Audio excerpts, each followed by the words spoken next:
Please pause for the moment of silence.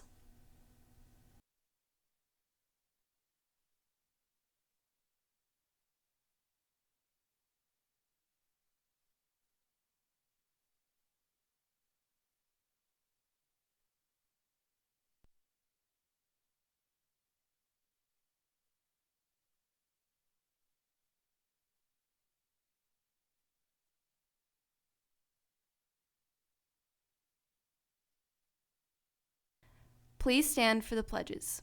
I pledge allegiance to the flag of the United States of America and to the republic for which it stands, one nation, under God, indivisible, with liberty and justice for all. And now for the Texas Pledge. Honor the Texas flag. I pledge allegiance to thee, Texas, one state under God, one and indivisible.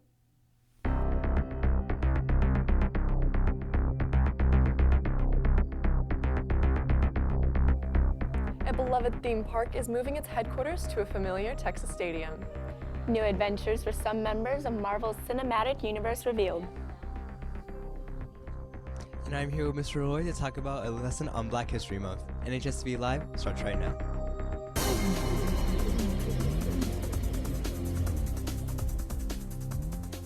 The old Globe Life Park that was previously used by the Texas Rangers is now the new home to Six Flags Worldwide headquarters. Six Flags signed a 15-year lease, relocating themselves from Grand Prairie, Texas. The corporation will be moving in the first half of this year, hiring 120 new full-time employees. Six Flags President and CEO Mike Spanos said that Six Flags and the Texas Rangers share a long history as the original venues that made up the Arlington Entertainment District. They are thrilled with the announcement, which brings that relationship full circle. And today, our Spotlight Theater is premiering their show, She Kills Monsters, at 7 o'clock. Tickets are $10 for adults and $5 for students. The show will be held in the Black Box, and due to renovations, the lobby is closed, so when you arrive, look for the lit path to find the entrance. Students, Valentine's Day is next week, and what better way to celebrate than cotton candy? The STEM Academy will be selling cotton candy grams from February 10th through the 13th during all lunches in the Student Union. One cotton candy gram is $3 and two is $5. The cotton candy is freshly made and will be delivered on Valentine's Day. February is Black History Month, which is an annual celebration of achievement by Africans and for African Americans and a time for recognizing the central role they play in our history. Each week, we will feature two people who have made a contribution to our society.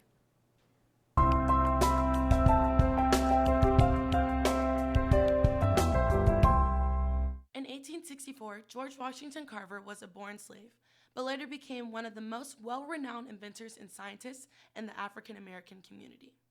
Carver was known for his many inventions using peanuts, such as dyes, plastics, and gasoline. He made his mark at the Iowa Experiment Station, as well as Tuskegee University, doing intensive work in plant pathology, and finished the remainder of his career there. Carver's work landed him with over 300 inventions and became the first African American to have a national monument dedicated to him.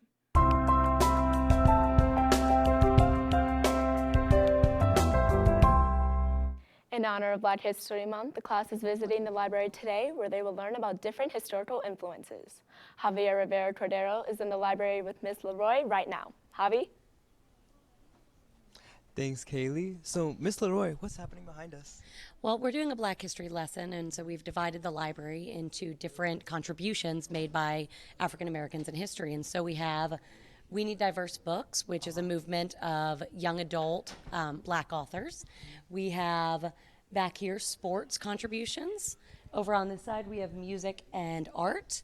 And then on the other side of the library, we have politics and science. And it's just talking about the importance that African Americans have had in our history as Americans. Okay, that's good. And it's all here to promote the Black History Month and the impact, like you said. Okay. Yes, exactly.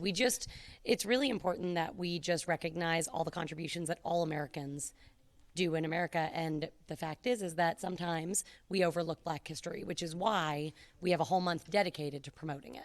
And I heard there's going to be a Black author coming up in the later March. Yes, actually, Nick Stone, who wrote Dear Martin, Odd One Out, and Jackpot, is coming to visit us on March 31st, and she is an amazing author of diverse characters. Okay. Thank you. That sounds exciting. And thank you so much for joining us on the interview.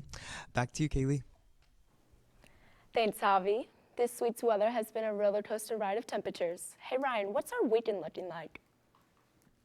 Well, Kaylee, it's safe to say that we have finally thawed out, but you may need to be bundled up looking into this weekend. We're trying to heat back up, so the highs will be in the 60s, but it will be pretty chilly. For the most part, it should be a sun-filled day, but looking at this weekend, the same trend's going to occur, but the high will be in the 60s, and the mornings will be really cool. There's a slight chance of rain on Sunday, but don't take that sun for granted because next week it may not be as sunny as this weekend. I'll tell you more about that Monday. But Shelby, is this crazy wet weather affecting our Texan athletes? I sure hope not, Ryan. Both of our basketball teams will take on the Braswell High School Bengals tonight. Girls start at 5:45 and the boys will follow. While the boys soccer team does not have a game tonight, the girls team will head out to Aledo at 7:30 for their conference game. The Texan wrestling team has their district competition today. This match will help determine who will qualify for state. Last night, the Northwest held a powerlifting meet here in the upstairs weight room. Many lifters got a new personal best lift and dominated in their weight classes against several high schools in the district. If you've never seen a powerlifting meet, make sure to catch the one next week at Azle at 5 o'clock. That's all I have for sports today. I'll see you back here on Monday with a recap of all the sports from this weekend. Thanks, Shelby. The Super Bowl was this past weekend with lots of new commercials airing. Christian is in studio to talk about what you might have missed. For all you Marvel fans who have Disney Plus, I have some exciting news for you. As the Super Bowl ad on Sunday revealed our first look at the shows WandaVision, Falcon and the Winter Soldier, and Loki. These shows have been confirmed to be coming soon and have some fans waiting on the edge of their seat. Here's the spot in case you missed it.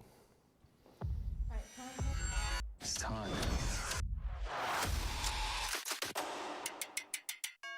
Wanda, welcome home. Vision residents. I'm gonna burn this place to the ground. Now last weekend, the Super Bowl featured some exciting ads featuring stars such as Mr. Clean, the Kool-Aid Man, and even showed the return of Mr. Peanut. But we're not here to talk about it, as the recent plot arc involving the Kool-Aid Man and Mr. Peanut has people speculating as to whether or not these characters could all exist in the same universe.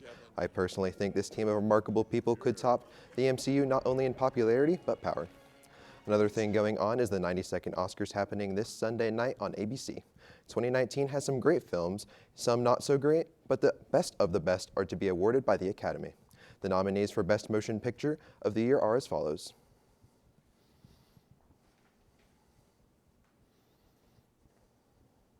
Yes, I am pretty despicable. You don't want to cross me. The trailer for the second Minions movie came out on Sunday and appears to be a prequel to Despicable Me and after the Minion movie. The official name of the movie, Minions Rise of Gru, is set to release on July 3rd. Last off, I am sorry to say that the actor Kirk Douglas passed away this week.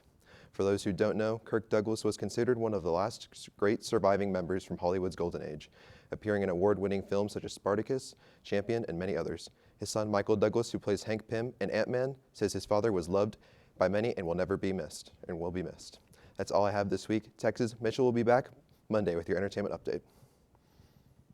On Monday, we will have the results from the Oscars. And a student tells us more about a book spotlighting Frederick Douglass. Have a great weekend, Texans. This has been NHSTV Live.